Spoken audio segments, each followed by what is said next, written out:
है और उसी पुरुष के माध्यम से जब ये सतोगुण और रजोगुण और तमोगुण रूपी साम्य अवस्था में जब कंपन उत्पन्न हुआ तो उसको साइंस ने बोला विस्फोट हुआ, हिंदू शास्त्रों में बोला अंडे में अंडा फट गया।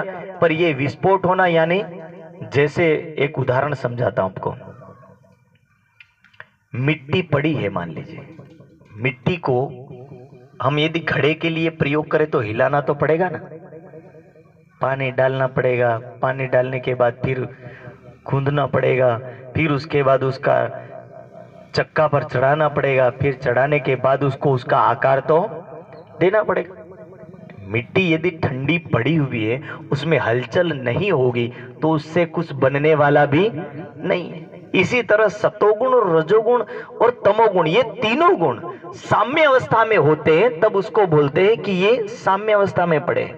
लेकिन जब इसमें हलचल मचती है और उससे सृष्टि का धीरे धीरे धीरे धीरे सर्जन शुरू हो जाता, बनना शुरू होता है, तो कहा जाता है कि कंपन होना।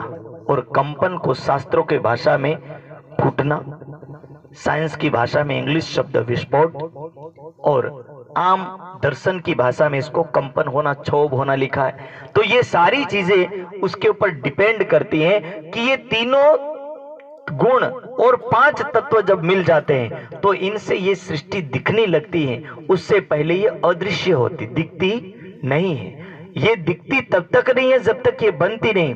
तो इसी तरह ये ब्रह्मांड का सर्जन हुआ और सर्जन हुआ और सर्जन होने के बाद जब सांकल्पिक सृष्टि उत्पन्न हुई, कई बार व्यक्ति अलग अलग कहानी समझाता है। कोई बोलता अपने से पहला बंदर थे, बंदर से फिर धीरे धीरे हमारी पूंछड़ी घिस गई, तो फिर धीरे धीरे हम मनुष्य रह गए, इसीलिए बोले हमारे बाल अभी तक दिखते हैं। अरे भाई, यदि बंदर से मनुष्य बन जाते तो ये जो आज कूद रहे बंदर ये क्यों नहीं बनते? ये तो नहीं बनते, ये वैसे के वैसे जन्म लेते और वैसे के वैसे मर जाते। इनके बनने और उसमें मरने में ये कभी भी बीच का ऐसा कोई टाइम नहीं आता जो ये कभी इंसान बने हो।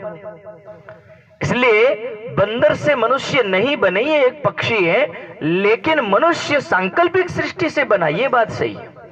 संकल्प से सारी सृष्टि के जितने प्राणी, पशु, पक्षी, मानव जो भी बना वो सांकल्पिक सृष्टि के माध्यम से बने, किसी बंदर से घिस करके हम नहीं आए। तो इसीलिए डार्विन का सिद्धांत था, जो शास्त्रों को मानता ही नहीं था, हिंदू संस्कृति और सभ्यता को नहीं मानता था, ऐसे पुरुष ने ये कहानी घड़ी कि ये बंदर से बने, पर हम बंदर से नहीं बने, हम ऑलरेडी पहले से जैसे थे ऐसे ही है। मनुष्य में कोई परिवर्तन नहीं आएगा, ना पूंछड़ी घिसी ना कुछ घिसा, हमारी सिस्टम जो है वैसी की वैसी ही है। तो ये सृष्टि का सर्जन हुआ और सृष्टि के सर्जन होने के बाद अंडज, पिंडज, उद्भिज और जरायुज, सांकल्पिक सृष्टि बनने के बाद 4 सिस्टम लागू की। 4 सिस्टम में क्या बोले, कुछ अंडे से उत्पन्न होंगे, कुछ गर्भथैली से होंगे, और कुछ बीज से होंगे, और कुछ ना बीज से, ना अंडे से, ना जरायुज, इन तीनों से नहीं होंगे, बोले कुछ स्वतः भी होंगे।